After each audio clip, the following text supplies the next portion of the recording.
जय हिंद दोस्तों, कैसे हैं आप लोग? आज मैं बात करने वाला हूँ काफ़ी अच्छी पोस्ट की वैकेंसी के बारे में और कुछ चीज़ें ऐसी हैं कि जो फॉर्म आ रहे हैं जिसके आप लोग भर नहीं पा रहे हैं।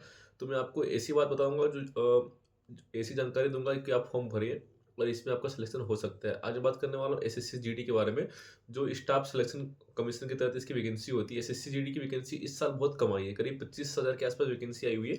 लेकिन आपको 25,000 आए कि 10,000 आए उससे आपको कोई मतलब नहीं है, आपको सिर्फ़ एक पोस्ट से मतलब है। अगर आपको एक पोस्ट से मतलब है, आप एक पोस्ट के लिए तैयारी करिए, है ना? बाकी और क्या पोस्ट आ रही है, क्या नहीं, आप उस पे ध्यान मत दीजिए, है ना? और रही दूसरी बात कि आप तैयारी इस तरह करिए कि आपका सिलेक्शन हो जाए। कुछ लोग ऐसे होते हैं कि फॉर्म भरते हैं या फॉर्म नहीं भर नहीं पाते, महीने के एंड में फॉर्म भरते हैं, तो आप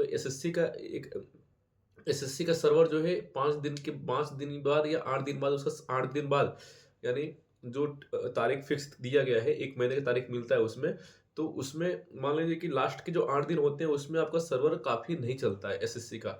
तो उस चीज़ को आप ध्यान रखना। अभी काफ़ी अच्छी पोस्ट की वैकेंसी है ऑल इंडिया लेवल पे, सिंपल 10 पास है।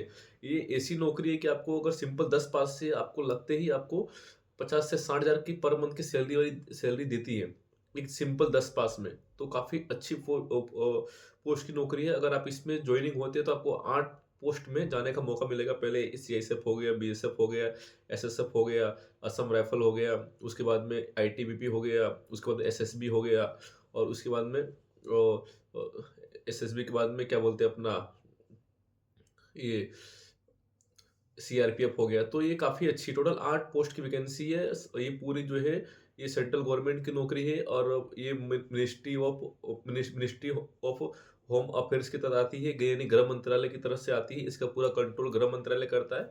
तो काफ़ी अच्छी पोस्ट की वैकेंसी है। एक बार आप इसको अच्छे से इसके बारे में एनालिसिस करना, उसके बाद आपको अच्छा लगे तो फॉर्म भरना। इसके अंदर आप जाते हैं तो आप मान लीजिए एक सिपाही के तहत इसमें कांस्टेबल की पोस्ट पे आप जाते हैं, तो आपको अंदर डिपार्टमेंटल एग्जाम देके आप प्रमोशन से भी आगे वो बढ़ सकते हैं, या फिर आप 3 साल में या 3 साल में इसकी एक एग्जाम होती है डिपार्टमेंट वाइज, आप उसको देके भी अपना अच्छा ग्रोथ कर सकते हैं। तो सिंपल चीज़ ये है कि आप इसमें फॉर्म भरिए और इसमें एज काफ़ी अच्छा माँगा गया है। 18 से लेके 23 जो है वो जनरल के लिए है। बाकी एसटी, एससी, ओबीसी वालों को मतलब छूट दिया गया है ना? ओबीसी वाले को 3 साल का और एसटी-एससी वाले को 5 साल का छूट दिया गया है। तो इसमें ऐज का काफ़ी अच्छा मतलब ऐज का अच्छा चीज़ है। और उसके बाद में ₹100 फीस है खाली मेल के लिए, फीमेल के लिए तो फ्री है। ऑल इंडिया लेवल की वैकेंसी है। आप अपने स्टेट में इसकी जो कट ऑफ आती है, जो मेरिट बनती है, वो आपका स्टेट वाइज़ बनती है। स्टेट वाइज़ और कैटेगरी वाइज़ इसकी जो वैकेंसी भी आई होगी, वो स्टेट वाइज़ आई होगी और इसमें कैटेगरी वाइज़ वैकेंसी आई होगी। तो आप उस चीज़ को नोटिस कर लेना।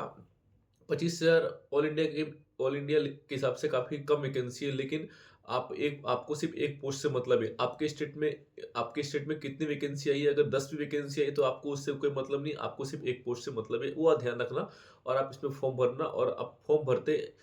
भरना, इसका जो सिलेक्शन प्रोसेस है काफ़ी ईज़ी है। पहले एग्ज़ाम होता है, फिर एग्ज़ाम होता है, फिर रनिंग होता है, फिर मेडिकल, फिर डॉक्यूमेंट, फिर आपका जॉइनिंग लेटर आता है। इसका टोटल जो इसका टोटल जो है मेरिट जो है आपके नंबर पे आता है। नंबर किस पे आपको जो रिटन एग्ज़ाम होता है, उस पे आपका टोटल मेरिट बनता है। तो आप उसको ध्यान रखना, टोटल आपका जो बनता है वो एग्ज़ाम पे मेरिट बनता है। इसके 100 नंबर के क्वेश्चन आते हैं और वो सारा एमसीक्यू आता है। 100 नंबर के क्वेश्चन आते हैं, 25 नंबर के 4 टाइप के, ठीक है? वो ध्यान रखना।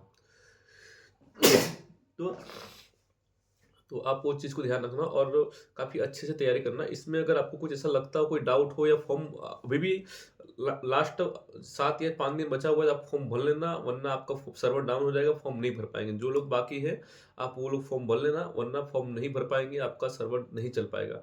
तो आप सर्वर नहीं चल पाएगा, फॉर्म रह जाएँगे। तो आप लास्ट दिन का वेट मत करना।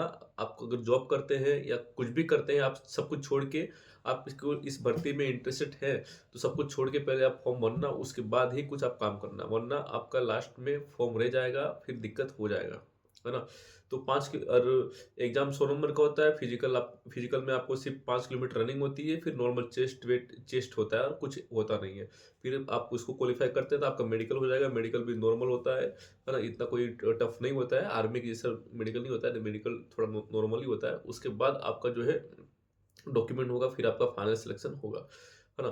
ध्यान रखना थोड़ा भी मतलब आप फॉर्म भर रहे हैं तो आपका नाम-वाम सब कुछ सेम होना चाहिए, जो मार्कशीट में है वही नाम, आपका आधार कार्ड, डॉक्यूमेंट में हर जगह आपने जो-जो डॉक्यूमेंट उसमें दिए हैं, आपका जो नाम जहाँ है 10वीं के मार्कशीट में है या 12वीं के मार्कशीट में, वो नाम आपका सब जगह होना चाहिए, चाहे आधार आपके सो टोटल डॉक्यूमेंट में होना चाहिए। अगर मान लीजिए आपके डॉक्यूमेंट में थोड़ा भी दिक्कत है तो आप उसको सही कर लेना, वरना थोड़ा दिक्कत आएगी।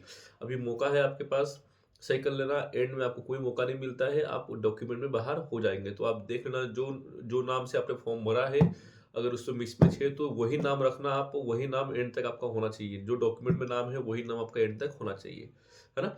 तो वो चीज़ आप ध्यान रखना। और भी आपको कुछ ऐसा डाउट लगता हो तो आप मुझे कमेंट करना, है ना? इसका जो स्टडी मटेरियल है वो मेरे टेलीग्राम में मैंने डाल दिया है। मेरा टेलीग्राम जो है ऋतिक ब्लॉग के नाम से है। अगर आप जॉइनिंग नहीं हुए हैं तो जॉइनिंग हो जाना। वहाँ पे मैं टोटल जितनी वैकेंसी आती है उसका मैं स्टडी मटेरियल वहाँ डाल देता हूँ ताकि आपको ईज़ी रहे। मेरा टेलीग्राम का लिंक है वो मैं मेरे डिस्क्रिप्शन में डाल दूँगा ताकि आपको ईज़ी रहेगा। और ऑल इंडिया वैकेंसी आपको कुछ भी जानकारी करना हो, ऑल इंडिया कहीं भी स्टेट की वैकेंसी हो, सेंट्रल की वैकेंसी हो, उसका मैं अपडेट आपको प्रॉपर दूँगा, है ना?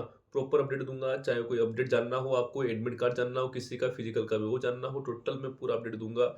या किसी का स्टडी मटेरियल भी चाहिए आपको तो आप मुझे कमेंट करना, मैं आपको वहाँ पे डाल दूँगा। और मेरे टेलीग्राम पे तो अपडेट आता ही रहता है, आप वहाँ वहाँ जाके आप चेक कर सकते हैं। वीडियो मेरा अच्छा लगा हो आपको तो लाइक करना, सब्सक्राइब करना, और हो सके उतना सब्सक्राइब करना ताकि जो भी ज़रूरतमंद है उनको मेरा वीडियो पहुँच सके और वो मोटिवेट हो सके और अपना भविष्य बना सके।